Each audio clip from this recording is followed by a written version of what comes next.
Hello, I'm Emily Jacob and welcome to Em's R&R, Rescue Tips for Rescue and Resilience. Rescue so you can self-rescue when you're feeling anxious, overwhelmed, frustrated, or just plain out panicked. And resilience so that you can build that inner core of resilience. That means that you have to self-rescue less often. Now, a question I was just asked actually just before we started this was, how come I'm always smiling and calm? And the answer is quite categorically, I'm not. I'm definitely not. Over the last few weeks, especially since lockdown, and this is my 50th day actually of self-isolating, and I live alone, there have been a whole world of emotions. I feel like I don't surf, but I feel like I am riding these really vicious waves that are going up and down. It's like a roller coaster, if I could mix all my metaphors. And the thing is, sometimes I get lost in those emotions as well. And that's why it's so important to me to have all these tips and tools at my fingertips, so that when I'm feeling those things, I know that I have ways to pull myself out and into a better place. And actually what I wanted to do today is not talk about a specific tip or tool as I have been doing, but really talk about emotions and how it is that we can have to manage them. So a lot of the time, if we're feeling anxious, we would work on trying to feel calmer. And that's where some of the breathing practices and meditation practices that I've been sharing can really help. So the mindful minute, the breathing space, the 7-11 breathing, etc. We can really start to take control over that anxiety and kind of nip it in the bud and feel much calmer. If we are feeling really frustrated about something, we might decide, okay, I'm just going to remove myself from the situation for a little bit, get a breather, get some perspective and some space away from the thing that's frustrating me, and then be able to come back to it. But sometimes when we have emotions, it's not so easy to handle them. And often, because emotions that are the uncomfortable ones are really uncomfortable and we don't want to be in them, we find other ways to distract ourselves from them. So we might binge watch some TV, we might eat our emotions, we might we might drink them, we might end up snapping at the people that we live with or our colleagues online, and anything really to kind of distract from actually paying attention to the thing that is really bothering us. And I don't know about you, but when I'm told not to think about a pink elephant, so don't think about a pink elephant. Just really don't think about a pink elephant. Now, all you can see in your head is a pink elephant, right? And so it's the same thing with trying to not pay attention to the things that are really upsetting us. And they just keep coming back and keep coming back and keep coming back. And actually, that's how we create general anxiety disorder, by actually teaching our brain to keep coming back to the same piece of content, the same thing that's creating anxiety for us. We kind of create a rut in our brain where the neurons are just really plastered heavily together on that thing, because we've been trying to push it down. So one of the things I think that's really important in learning how to live in this pandemic and learning how to ride the waves is to learn to ride the waves and not to try to get off that surfboard and sit on the sand and watch some Netflix.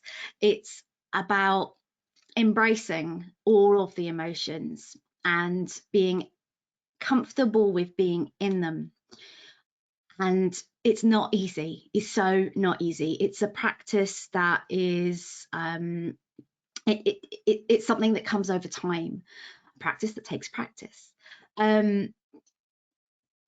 One of the things though to know about any feeling, the same whether it's an emotion or a sense of sensation in your skin, in your body, is that nothing is permanent. Everything changes.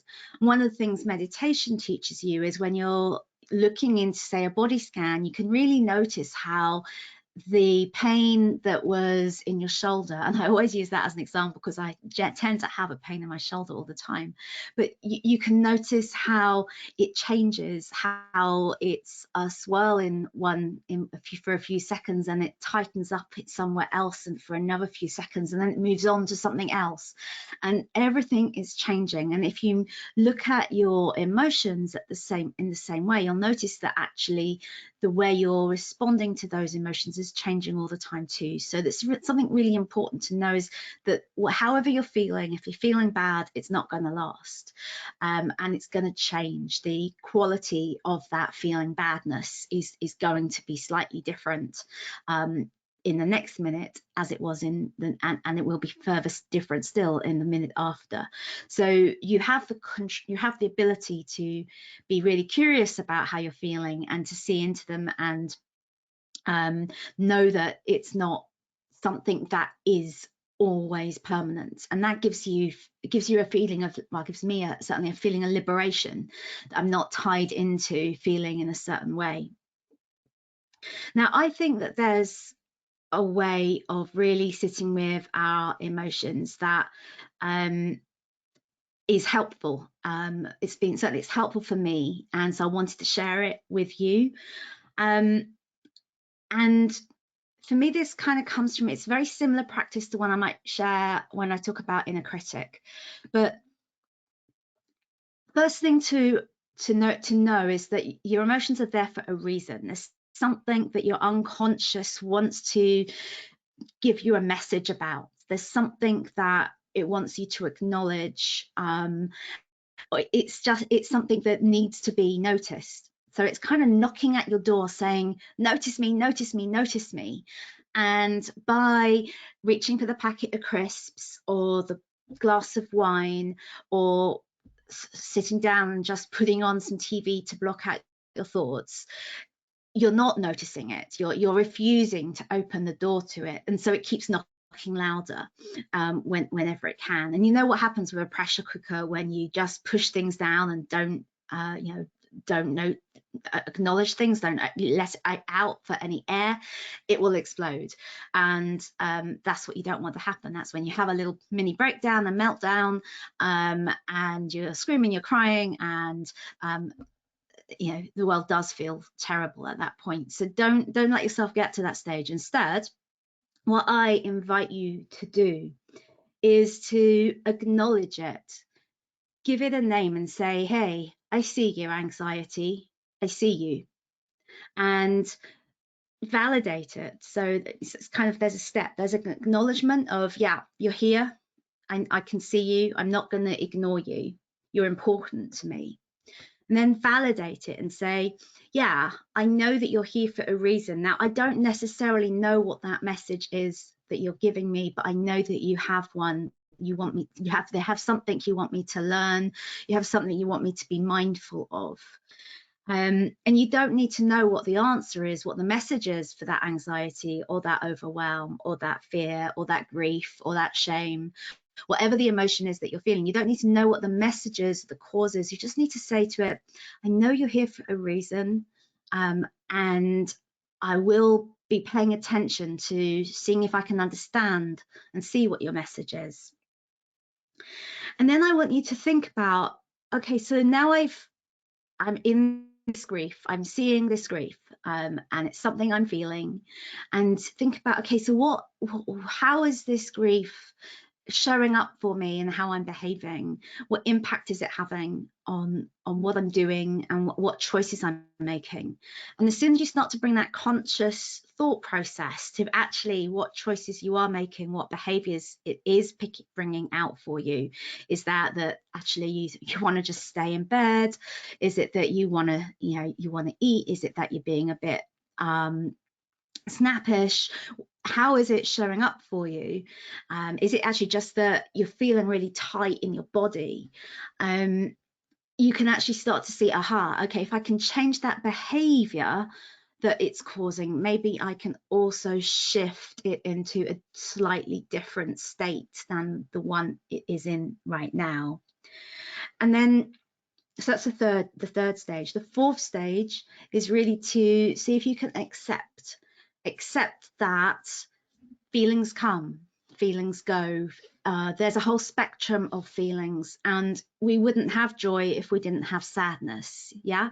So be aware that, however difficult the emotion is that you're feeling, just give yourself permission to feel it and just say, yep, this too.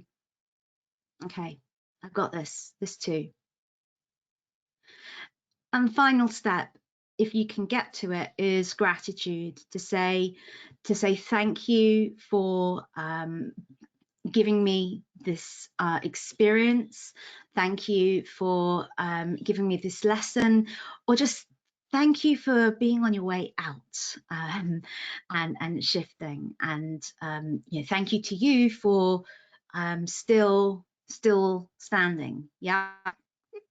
So that's it, and it's very much a process that is used in sharing stories about trauma, except this time we're doing it for ourselves, inside ourselves, to actually share and validate our experiences of our emotions. So in this state, this application has been shifted from sharing a story to other people and being validated with your story, which is a traumatic story, to sharing your story with yourself and validating your difficult emotions within yourself. So I want to just give it invite you to have a little play at this. And what I would suggest that you do when you play this, when you have this play with this, is you do it for a very short period of time. So put a time clock on your phone, or so you've got an alarm for 1 minute to start with if you're feeling very nervous about it, 5 minutes if you're not, and you can go up to however long you like after that when you're feeling stronger with it and more. I mean, I personally don't do it proactively for very long because it is difficult, but it is something I tend to do when I'm noticing the difficult emotions that I'm feeling. But if you're going to do this as a practice, the way I would do it is to set yourself a timer so that you know that it's a limited amount of time, and then take yourself first into the place. In fact, imagine in your head the place that makes you really happy, the place where you feel joy, the place where you feel most peaceful, and really get clear on that picture in your mind. Then invite in the emotion that you're struggling with at the moment. Acknowledge it's there, give it a label, tell it hello. Validate it, tell it that you know it has a purpose. Ask yourself, what is it causing you to do? How is it causing you to behave? What impact is that having on your day and the way where your day is unfolding? Accept it and feel grateful. Feel a feeling of gratitude, whether that be for the emotion or for everything else that's not that emotion, but feeling the gratitude afterwards. And then go back to your safe place and relish in that, and then and then stop and move on. And this is kind of something that really is, it's not for when you're just starting out. It can be too hard sometimes to pick, you know, you don't want to pick the really difficult grief, you don't want to pick the real heartbreak, but you might want to pick your frustration that you can't leave the house and deal with that emotion and let that one kind of be released from your system by being validated and acknowledged and accepted. And this is all kind of really summed up by a beautiful poem by Rumi. Rumi was a poet, a philosopher, a I can't say it, discovered, you know, studied theology and religion, and he was alive in the 13th century in Persia. So this is a translation, but it's a very well-known poem by Rumi called The Guest House, and it really does sum up this requirement and need to embrace all of our emotions that we experience as humans. And as I said at the beginning, we are experiencing so many of all of the emotions all in one day, in 1 hour, in 1 minute at the moment. So I just want to share the poem with you. This being human is a guest house. Every morning a new arrival, a joy, a depression, a meanness. Some momentary awareness comes as an unexpected visitor. Welcome and entertain them all. Even if they're a crowd of sorrows who violently sweep your house empty of its furniture, still treat each guest honourably. He may be clearing you out for some new delight. The dark thought, the shame, the malice, meet them at the door laughing and invite them in. Be grateful for whoever comes, because each has been sent as a guide from beyond. So that's today's little tip technique for M's R&R. Thank you so much for watching. Please share if it has been useful, and I shall see you next time. Thank you. Bye.